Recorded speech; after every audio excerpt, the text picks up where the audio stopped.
Hi, dog friend. Welcome. Thanks so much for being here. We are talking today about Crate Training 101.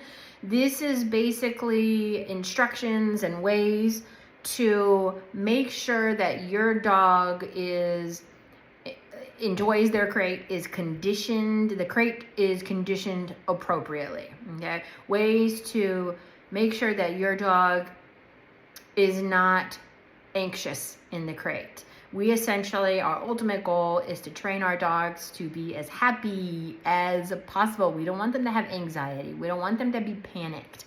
So we want them to be content, and we want them to trust their humans.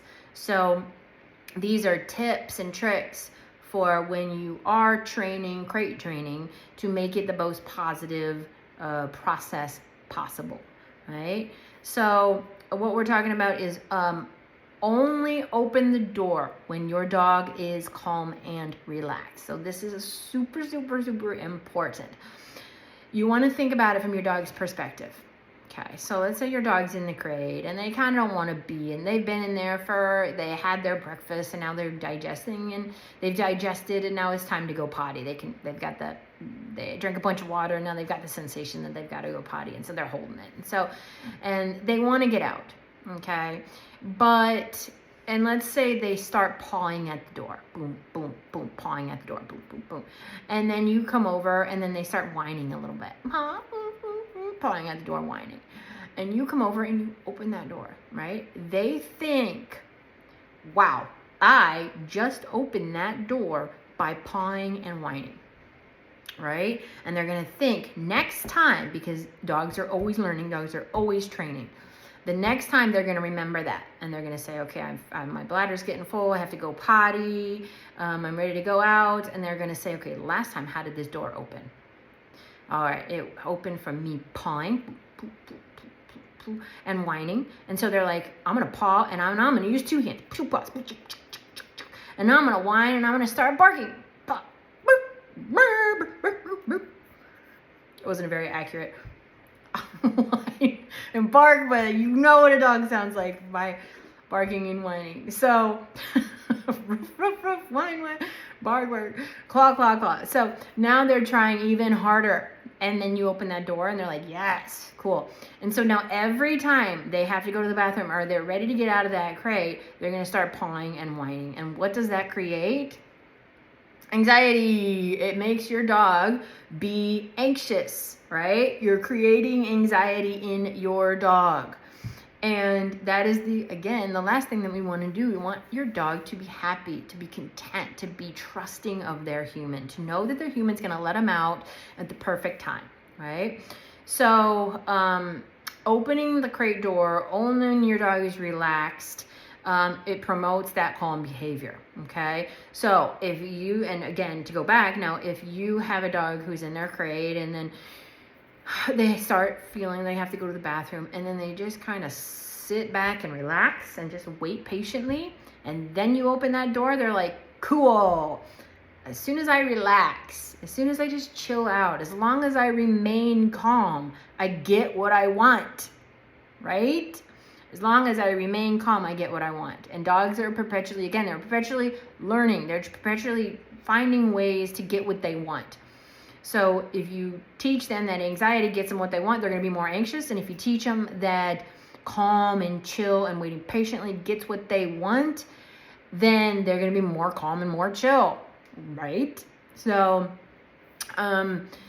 it's promoting calm behavior. It's preventing demanding behavior. So again, they're quickly realizing that habit, barking, whining, searching for their person, looking for their person, scanning, needing is going to increase if you, the more you reward them for performing those behaviors. By teaching them to be calm and relaxed, it builds patience and it's self-control, right? So they're learning that, and in the beginning, you want to be very fair with it. So like puppies, after they eat, let them digest, and then like within a half hour, get them outside. Or try to open that door when they're sleeping. That's even better. So if you wake up, you exercise them, you have fun with them, you play with them, you interact with them, you do some training with them, you feed them, then they're nice and tired, they go in the crate. Right at the hour when you know that they've probably got to go to the bathroom, try to open that crate door even when they're sleeping. So then they're going to trust you even more, and they're going to say, oh, I get to come out when I'm so relaxed, the ultimate relaxed, of completely asleep. So that's your optimal time to let them out. But sometimes, you know, that doesn't happen, and so you just want to wait for the perfect moment where they are not pawing, where they are quiet. You can even pace the room, you can go towards the crate, and then as soon as they whine, walk away from the crate. And then once you hear quiet, start walking towards the crate, and then they start pawing, walk away from the crate. And they're going to start realizing that the more quiet they are, the more close you become, and then the more obnoxious and demanding they are, the more you walk away, right? So they quickly realize that be chill, be happy, be content, and you'll get what you want. It also eases anxiety, creates a positive associations with the crate. You want your dogs to enjoy being in the crate, their little den. So it associates, they think of the crate as like, that's my happy place, that's my fun place. And it's always fair because my human is fair. And again, they let me out when I am nice and chill, and makes me more chill of a doggo. And then again, it prepares them from real life situations. If you go to the why crate training is so important, you'll see there's quite a few different situations where they may have to be in a crate. So if they are in those situations, and sometimes it comes down to like there's a natural disaster, and so you need to go and stay at a shelter. There's a hurricane in Florida, so if there's a hurricane and you have to go and stay at a shelter, you're gonna have to. They won't let you dog come in unless they're in a crate. So now it's already a high stress situation. They can feel the stress from their human, but then you put them in a crate and they're not conditioned to it. Now they're super stressed. Again, I kind of talked about going to the vet. You guarantee that if your dog goes to the vet, your dog is going to go into a crate at some point. So it's already a stressful environment. You're already their person who's not there with them.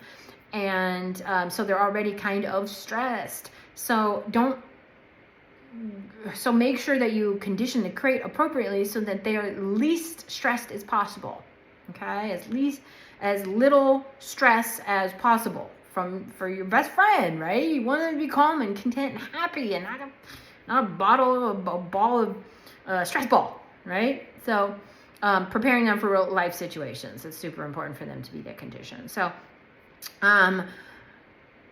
if you are watching this video in the ASA Cool Dogs School app, I'm grateful that you're here. Thanks so much for joining. And then if you are watching this on YouTube, feel free to check below, and you'll find information on how to join our free online dog community, which has a plethora of education. We're updating it continuously. We have quite a few different courses. And again, it's a free online community. So would love you to join, and thank you so much for watching. My name is Amanda Talborg. I've been training for over 20 years, and I'm grateful you're here, and I look forward to seeing you in the next video.